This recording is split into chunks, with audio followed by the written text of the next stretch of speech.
I'm back to parking cars and moving to the farm.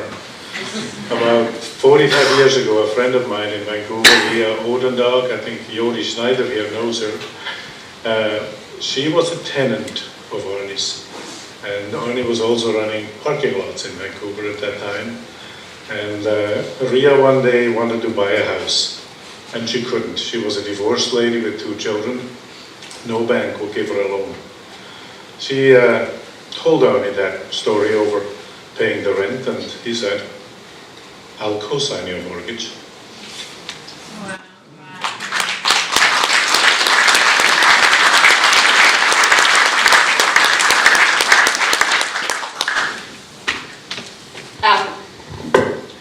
I've known Arnie, I guess 15 years now, known Arnie, and we worked down at his farm for a long time. And when I was pregnant with Cleo, he was very excited for us having our daughter. And when she got a little bigger, she wanted to have a milk cow really, really badly. And Arnie used to call himself Uncle Arnie to Cleo, and he said, "It's okay, Cleo, you can have your cow here."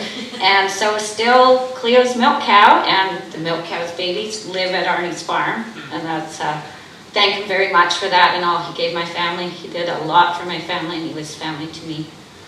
And he also had a huge hankering for lemon meringue pie, which I made him one day, and he said, "God, this is like the old school." And so he would call me when he was coming and get me to make him a pie. And then he was not able to eat sugar anymore, and it was one of the saddest looks I'd ever seen on his face when he said, "I can't eat the pie anymore, Holley."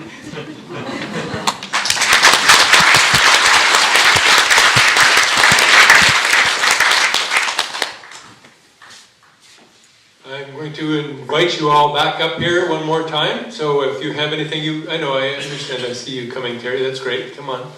And anybody else who wants to step forward, just go ahead and do it.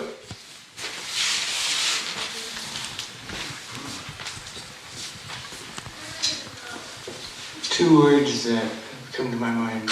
I've known Arnie since 1979, and 2 words I never heard him say was impossible, and the word no.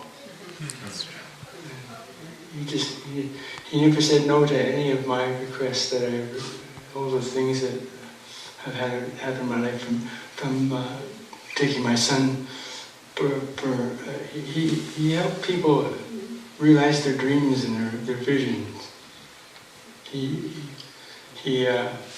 and my son went across the field one winter, and I asked Arnie, can my son go fishing in your pond? And Arnie said, he never said no.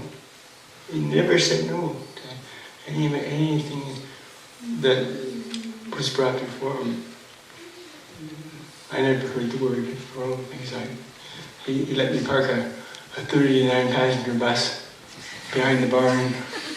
That was in the year 2000, when I had a vision for something to happen for transportation on Hornby, and he was totally supportive. He never said no, and he never put a time frame on anything. He's an amazing man. My last encounter with Arnie was when he was making his fast comeback, and I was down at the gas bar, the new gas bar, and I saw his Chevy truck, and he was backing up by the post office there, and I just said, I ran up to him and I said, "Hey, I got a story I got to tell you, but you know what, I never got a chance to finish the story, to tell him the story, because he had to go. It was time to go." One more thing Arnie is responsible for. I had a broken camera for about a year. Wouldn't shoot pictures in the light. And so I said, I was down at the co-op one day. I said, "Arnie, I'm going to start a broken camera fund. Because if my camera's broken and it doesn't work outside. It would only work inside, but I was getting some pretty good results." So I left it with him, and he thought about it. And last the end of last summer, he slipped me some money in my pocket, and I put it right there in that pocket. I needed a battery and I needed a charger for it and other things like that. And the money that Arnie provided gave me the ability to just start this camera and get it running. And it was really special.